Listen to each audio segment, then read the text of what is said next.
Hi, and welcome to the Leaders Edge, our weekly live interview show where Georgia Donaldson and I, Emily Cheaper, feature successful CEOs and professionals who are always so kind to share their stories with us. We want to bring awareness, inspiration, and leadership tips for you to action to help you sharpen your competitive advantage and make a positive impact in your organization and community. Remember, if you are watching us live, you can leave a comment on LinkedIn if you want to ask a question for us to address on the show. So, our topic this morning, this Monday morning, is when leaders fail. We know that no one, I don't think anyone I know, likes very much to talk about failure. Yet, if we don't do that, how will we learn, right? We also know that, but yet we still, paradoxically don't like to talk about it. And culturally, I think we just feel uncomfortable when failure or mistakes happen. We tend to avoid difficult conversations. And I'm making generalizations here, but I feel like a lot of us can identify with this. So Yeah. raise your hands, let me know if you identify. Some of us may rather play the blame game instead of taking the time to really discuss and examine what went wrong. And when this happens, what happens? We lose the opportunity to really learn from the failure. And what we risk is that those failures can be repeated again and again. Mhm. So, today, the awareness questions I want to bring for you so that you can think about before we bring on our guest and have Georgia introduce him is how? How are you currently dealing with failure? Whether it is your own failure or those of others? Do you fall into the blame game? Do you find yourself falling there? Or are you able to have meaningful and productive conversations to address the failures so that real learning can take place? It takes a lot of courage to do the latter. And if you're not yet in that camp, my question to you is, are you willing to learn how? So, as you mull over these questions, Georgia, kindly introduce our guest and let us get started. Okay, thank you so much, Emily. Good morning. What a powerful question. Are you willing to learn how? And that's why we're here this morning to help you to learn. Friends, when you hear the descriptors, Energy Executive of the Year 2014, and then you hear former lead economist, British Gas, then you hear another one, former Minister of Energy of Trinidad and Tobago. Want me to give you another one? Lecturer, Lockjack Global School of Business. And another one, energy consultant. Who comes to mind? I'm sure you're seeing him on your screen. It's the one, it's the only, Kevin Ramnarine. Good morning, Kevin. Thank you so much for being with us this morning. Hi, good morning, Emily. Good morning, Georgia. Yes, Good yes. So Kevin, morning. Kevin has seen leaders and he has seen leadership in all shapes and forms in both private and public sector. And Kevin, you've seen the good, the bad, the ugly, some of the indifferent.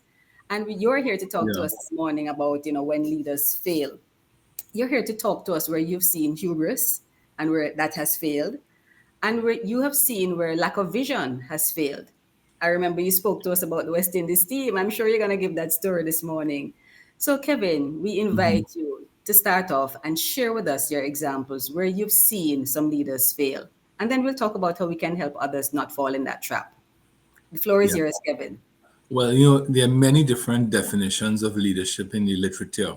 If you go through the textbooks and the authors and so on, and there's no one definition on leadership. But leadership at its core is about interacting with people, right? Leaders lead people, managers manage things and processes, but leaders lead people.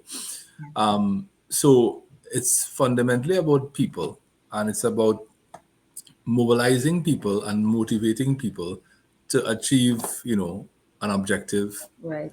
which should be shared and which should be understood, a shared vision, right? And shared objectives and so on.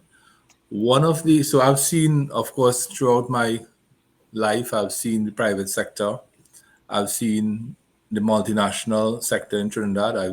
Also the private sector, but I've worked with a multinational. I've worked in the private sector. I've Mhm. worked as a consultant, and I've worked in the state sector in a ministry. I've had state enterprises, report to me. I think it was 8 or 9 state enterprises reporting to me, and and there were some of the biggest organizations in Trinidad, from Petrotrin to NGC to Lake Asphalt National Quarry. So you've seen, in my 20 plus years of work experience, I've seen quite a lot of leaders, and I've seen some good leaders, and I've also seen people, destroy organizations, as I told you all yesterday, destroy lives, destroy value, destroy, you know, people and communities and so on. So there is a lot of literature on good leadership, on the 7 habits of, or the 5 habits of great leaders, on this, but there's not much study on dysfunction of leaders, right? So leaders, one of the key reasons that leaders fail is, of course, integrity, right? Because the leader has to resonate, integrity, because people take the tone from the top, is the to, Right. is what they use, so if people see the leader behaving in a particular way, it tends to filter down in the organization. So the first thing is integrity. Without integrity, there's, of course, there's nothing. And then, when you talk about integrity, integrity is a very broad word, Yeah. right? Integrity is not only about, he doesn't steal money, and he's honest and so on, but integrity is a much larger word. And for example, it speaks to the ability of the leader to be fair to Right. all employees. And we spoke about that yesterday, where in some organizations, you have some leaders who treat certain people more Wait. advantageously, and than other people's, and that of course sets up the organization for failure. And I gave the example of a company which would have said that nobody's getting a Christmas bonus this year, and then people started to hear that 1 or 2 people may have gotten a Christmas bonus. So some people who are favorites of a leader got the Christmas bonus, and that of course again sets up the organization for failure. Mm-hmm. And then there is this yes man. Inherently. Yeah, Inherently. Yeah. inherently. And these things do happen. I'm talking about, these that's the reality of dysfunctional leadership. And then there's the yes man syndrome, which is, very popular in the public sector, in the private sector, and so on, where leaders tend to surround themselves with people who tell them what they want What to they hear. want to hear. Mm-hmm. A great job, boss. Everything is a fantastic job, boss. As a leader, Whether or not. I Whether or greatly not. Yeah. value the feedback. Whether it is good or bad, I value the feedback, because I know that the negative feedback, if I do something wrong and somebody tells me I do something wrong, the next time I'm going to fix that. And that actually is a nice. When we were speaking yesterday, I was telling you all that one of the best working experiences I ever had was with a multinational. This was then British Gas. And one of the things that they sought to get people to, the culture that they sought to ingrain, is lessons learned, where every Right. Mm. project had to have, when a report, and the report had to have a section called lessons learned. And from time to time, lessons learned became company standards. So the company had standards, right? Which were written by the employees, right? And which had to go through a process to become a standard. But Yeah. employees were encouraged to identify lessons learned and to write standards, right? Yeah.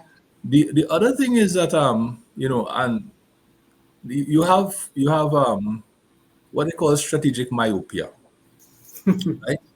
I think it was Seth Godin who wrote in Harvard Business Review a very intriguing paper about something called strategic myopia. This is the inability to shift one's point of view, Yeah. right? And we know that. So some leaders are ossified. They're fixed in their position about, this is the way the world is. This is what Yeah. we do. This is what has worked for us for the last 50 years. This worked for my father. It worked for my grandfather, and It could Mm-hmm. work It will for us. continue to work. But, but Yes. we all know the kind of change taking place in the world today is incredible. I mean, take you could take a, for example, you could take a high court judgment and pass it through artificial intelligence software and get, the main points. Um, Yes, summary. Yeah. you Yes. could take an entire a newspaper article. I took a Financial Times article, passed it through AI, got the main points. I didn't have time to read it. And then the other thing is the this, and I think this is a significant one, is I'm just looking at my screen here because there's something I was reading this morning. Analytical prowess, Mm, right? Okay. All right. So one of my strengths is that I am a numeric person, right?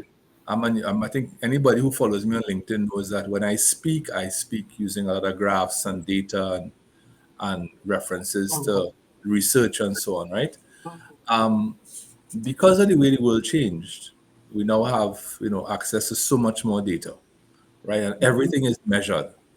mhm, Everything could be measured if you want it to be measured, right?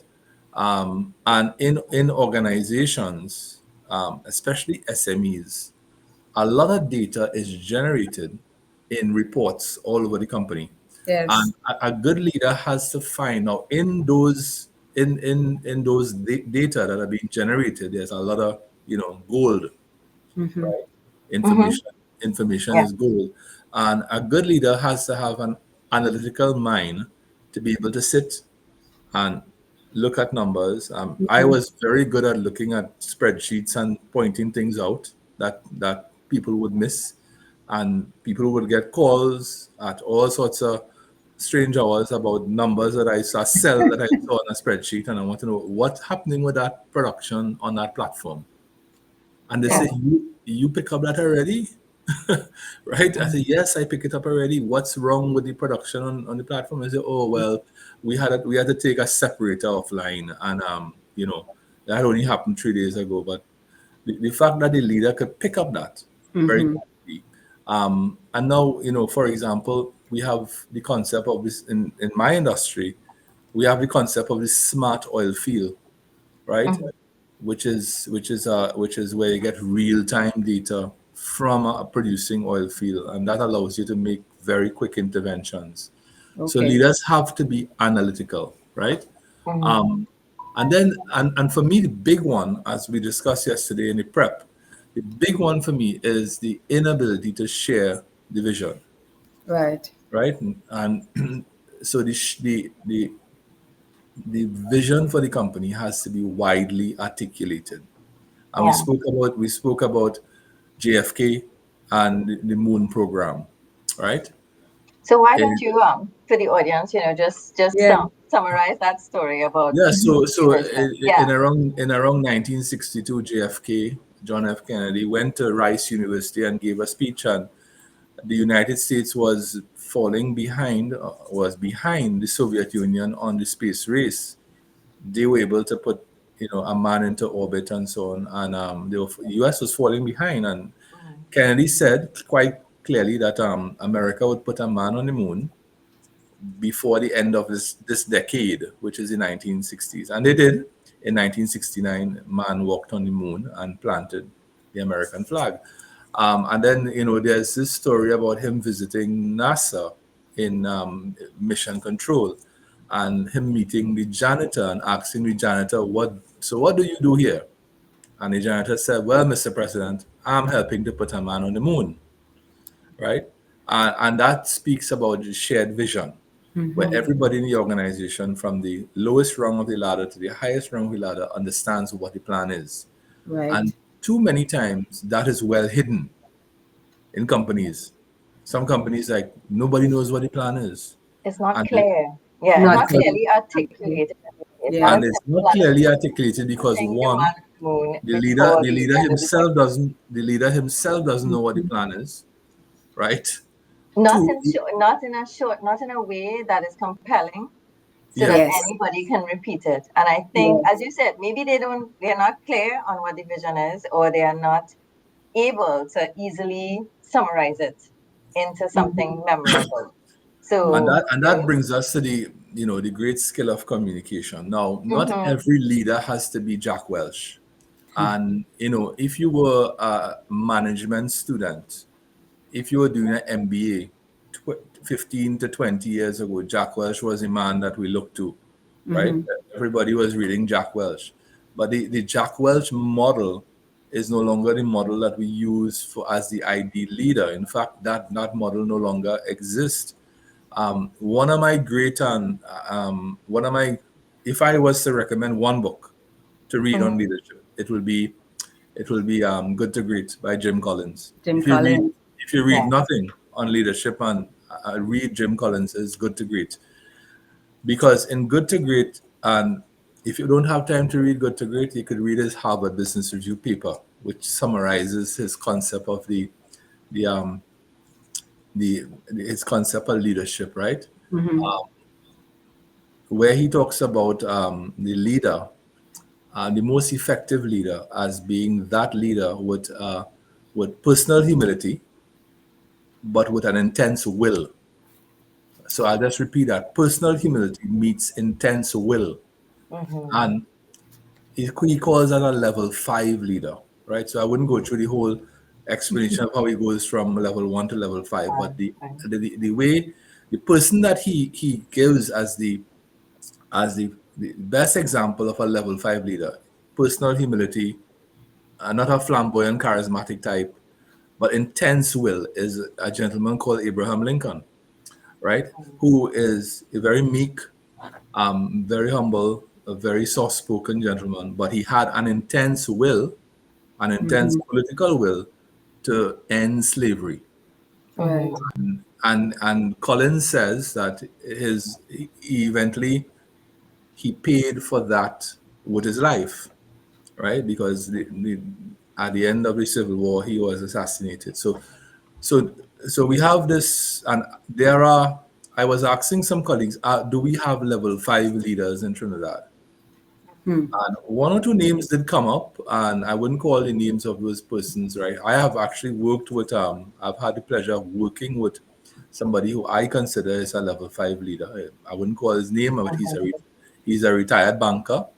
Um, so the So you say communication, the humility, communication meeting side intense is will. important, and the communication side of a leader does not have to be this flamboyant, charismatic, Jack Welch type model, but it could be, as I said, somebody with that intense humility, with that humility and intense will, Mm-hmm. yeah.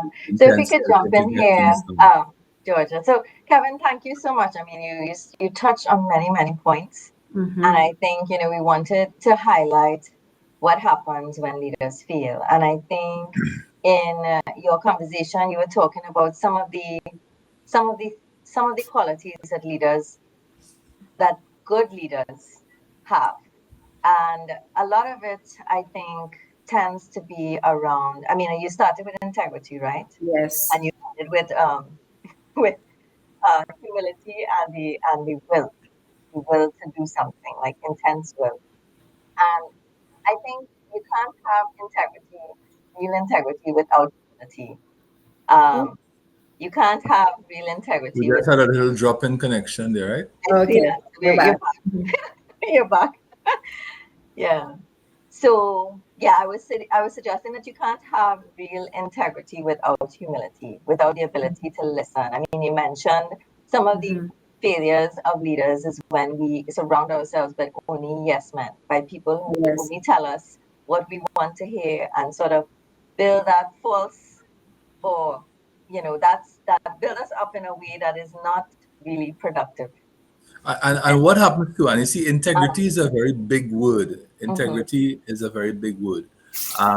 Some leaders, and the topic here is why leaders fail.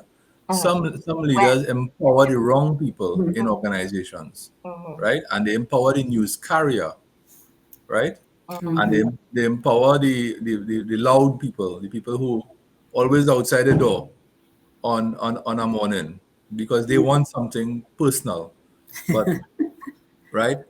They But there's they there's want no integrity there, right? So the Yes, integrity has yes. a right, question mark. but so the leader ends up empowering the You know what? wrong people, What and just I came think to mind? The Emperor's new clothes. You remember the fable? exactly, Emperor's new exactly. So clothes. so before we finish, we don't have much time. I want to talk a Yeah, little bit about the West Indies team, yeah, and maybe. because it's something I think is a powerful example. The To me, the decline of West Indies cricket has a number of factors that drives it, but one of the main factors I think is in the 1970s. After in the 90s, so most of the Caribbean got independence. Jamaica, Trinidad got independence in the early 60s and so on. And there was a sense of pride in the Caribbean, and there was a sense that we had to show the world and show the former colonial masters that we were as good as or better than them. And I think that was a strong internal force in the West Indies cricket team in the 19, particularly in the 70s. And around that time too, there was the apartheid. The apartheid struggle was pretty much part of the consciousness too, and I think that was one of the motivating factors in the West Indies team in the 70s, where they had to show the world that they could beat England and beat Australia and be the best in the world. I think that was sort of lost, and that was sort of lost, as we come into the 21st century and so on. So it's not a matter of the talent went away. The talent is still here, right? The shared vision went away. Right. So it's Shared vision rallying and around purpose. a cause. All Yeah, of them and I think rallying if you around. look back, somebody needs. If you look back on the specifically on the captaincy record of Clive Lloyd, I mean, it's probably one of the most amazing captaincy records of any cricket captain in world history, right? I think he was able to really motivate in his own, and he is probably a level five leader if you think about it. He's not flamboyant. He's very very soft spoken, very much a gentleman, but intense will, and he was Exactly. able to motivate people and so on. So I think that is an example to me of the concept of the shared vision being communicated and being imbued into the people that you lead. And I would say again that many leaders don't communicate what the plan is properly because probably they themselves don't know, and if they do know, they don't know how to really communicate complex ideas. But complex ideas are best communicated in by Simple. simplifying them, Simple. Yeah. right? I Yeah. mean, many if you some companies you go to and you ask people what is the revenue target for this year, and what you we don't know, nobody is telling we, Yeah. They right? might know your target, but Yeah, Yes. not the whole everybody target. might know their Yeah. target, but True. nobody Yeah. knows what the collective group target is, right? Yeah. Yeah. Yeah. Um, so you ask people, for example, everybody has a different idea of what health and safety is in our organization, but health and safety, particularly in an industrial context, now is fundamental to organizational development, Correct. Right. organizational structuring, and so on. But And everybody might have a sustaining. different view of what that is. True. Right. Yeah. So So Georgia. Kevin, yeah, Yeah. Kevin, if we were to let's say we're gonna flip this now, because we're talking about when leaders fail. And we're Mm-hmm. saying if leaders are to succeed, they should not just see themselves as larger than life. If leaders Yeah, are to succeed, then they must rally around a cause and bring people with them so that people understand it. If leaders are to succeed, there must be some intense will. And if Mm-hmm. leaders are to succeed, they should learn from the lessons that have gone yeah, before. Yeah. Yeah, exactly, yeah. exactly. I think you brought some gold this morning. Yes, and you spoke this morning about mining, and we're mining the gold We that are Yeah, we mining receive. and Yeah. just to get back to that point, Mm-hmm. your organization generates a lot of data, a lot of which just Yes, dissolves away into the ether. But if you capture it, you might be able to look into it and find those pieces of gold that could make you yes, more efficient and more effective. yes, Yeah. yes. So if a Yeah. leader is also to succeed, he or she must be able to analyze that data and get the Exactly. information that they'll use for decision making. Yeah. Correct. And then we spoke about Kevin? strategic myopia, Yes. Oh yeah. where Oh yes. leaders are set So in their we need ways, to and have that this is the way vision. the world is, and Yeah. and the world is going to be a very different place in 10 Mm-hmm. years. Trust me, Yeah, we can't right? stay in that box. Yes, we have to The look world Well, is going to be outside. a very and the different world is place. already very, very different. I mean, AI is Yeah. like AI, before. electricals, Yeah, yeah. So the they're whole, all here. yeah, yeah, Yeah, everything is going to change very, very quickly. yeah. And I So mean, Kevin, I think, I'm just looking at the time and I know we are over, way over. And I yeah. want to thank you for spending some time with Thank you us. very much. And I just want to mention that Uh, Emily and I went to primary school together. ah, Oh, Right? the And that secret was is out. The in a wonderful part of Trinidad called Sangre sorry, Grande. Right? yes, Nice. yes. The secret is out, Emily. My secret is out in case you didn't know. So again, thank you so much, Kevin, for coming on, sharing Thank you very much. insights from your reading, from your And wisdom. I'll share this onto my Yes, LinkedIn page yes, Yes, once we'd it's up. appreciate Yeah. that. yes, All for right. sure. Thanks for having me. Yes, You're and It was most very so good. welcome. Yeah. so before Okay. we go, we just want to make sure in terms of the call to action, remember what Mm-hmm. Georgia said. So think about, the failures. We Mm-hmm. talked about failures. We can see failures, whether they're within ourselves or within others who are leading our organizations or leading our teams. And if you're a leader yourself, think about how you can open yourself up to not be fixed, right? Not have that fixed mindset so that you can actually listen to what is on the ground and take action, learn. So there's so many little nuggets here that Kevin shared. So think about think about improving and what improving would mean. Think about the vision. Have you been sharing it? Do you know it? Can it be more compelling? So there's so many nuggets here, and I think self-awareness is always the key to great leadership. Um, Mm-hmm. Allowing yourself to understand and learn from what is going on, create that and develop that self-awareness. And as I said, we as leadership coaches are here to help with all of this. Yes. So Georgia and I, if you feel like there is a lack, there are things that you would like to adopt, and you're feeling that there's a gap, there are tools, loads of books, loads of Mm-hmm. people, loads of mentors, loads of coaches that you can go to address some of this.